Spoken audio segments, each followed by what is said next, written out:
पिछले 2 दिन में जो तथ्य सामने आए हैं उससे ये साफ हो जा रहा है कि ये हादसा नहीं, हत्या है। मोरबी में जो 150 लोग मारे गए, मासूम बच्चे मारे गए, ये हादसा नहीं है, ये हत्या है। और इसके पीछे है भाजपा का भ्रष्टाचार। ये हत्याएं जो 150 लोग वहां पुल टूटने से, नदी में डूबने से मरे, ये हत्याएं हैं जो भारतीय जनता पार्टी ने की हैं। भारतीय जनता पार्टी ने अपने भ्रष्टाचार की वजह से की हैं। भारतीय जनता पार्टी के भ्रष्टाचार की वजह से गुजरात के मोरबी में 150 लोगों की जान गई है, मासूम बच्चों की जान गई है। मैं 150 लोगों और मासूम बच्चों के हत्यारे नेताओं और उनकी सरकार से 5 सवाल पूछना चाहता हूँ।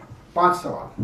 भारतीय जनता पार्टी से मेरा पहला सवाल है कि मोरबी में जो पुल टूटा उसके पुनर्निर्माण का ठेका एक घड़ी बनाने वाली कंपनी को क्यों दिया गया? एक ऐसी कंपनी को जिसने कभी सिविक वर्क नहीं किए, पुल कोई नहीं बनाया, उस तरह का कोई काम नहीं करती थी, सिर्फ घड़ी बनाने का एक्सपीरियंस रखने वाली कंपनी को पुल के पुनर्निर्माण का ठेका दे दिया।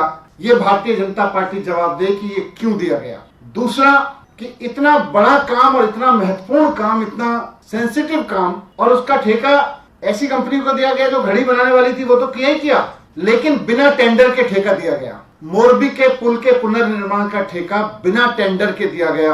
एक गैर अनुभवी कंपनी को बिना टेंडर के ठेका क्यों दिया गया? भारतीय जनता पार्टी के नेता जवाब दें इस बात का। भारतीय जनता पार्टी की गुजरात सरकार जवाब दे इस बात का कि बिना टेंडर के ठेका क्यों दिया गया मोरबी पुल के पुनर्निर्माण का। फिर जो डॉक्यूमेंट सामने आए हैं उनसे समझ में आता है कि ये पुल के पुनर्निर्माण का काम 8 महीने में पूरा होना था, लेकिन किस जल्दबाजी में, कौन सी ऐसी जल्दबाजी थी जिसकी वजह से ये 8 महीने का काम 5 महीने में लीपापोती करके पुल को खोल दिया गया, एक घटिया पुल बना के चालू कर दिया गया? ये मेरा तीसरा सवाल है कि 8 महीने का काम 5 महीने में लीपापोती करके पुल क्यों खोल दिया गया? चौथा सवाल मेरा यह है कि भारतीय जनता पार्टी बताए कि ये जो कंपनी है घड़ी बनाने वाली, जिसको बिना अनुभव के ठेका दिया गया, बिना टेंडर के ठेका दिया गया, इससे भारतीय जनता पार्टी ने कितना चंदा लिया है? भारतीय जनता पार्टी ने इस कंपनी से कितना चंदा लिया है? भारतीय जनता पार्टी ने इसके मालिकों से कितना चंदा लिया है?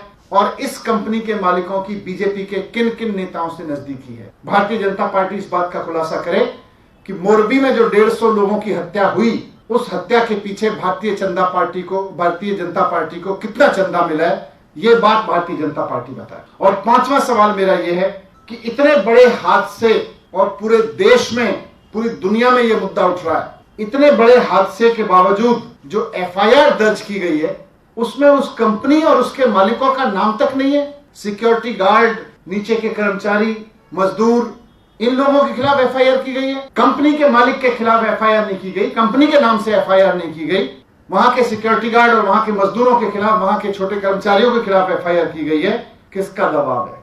किसके दबाव में कंपनी के मालिकों और कंपनी के खिलाफ एफआईआर नहीं की गई? इन 5 सवालों के जवाब भारतीय जनता पार्टी को देने होंगे। ये 150 लोगों की मौत हादसे में नहीं हुई, हत्या में हुई है। मैं फिर से इस बात को दोहराना चाहता हूं।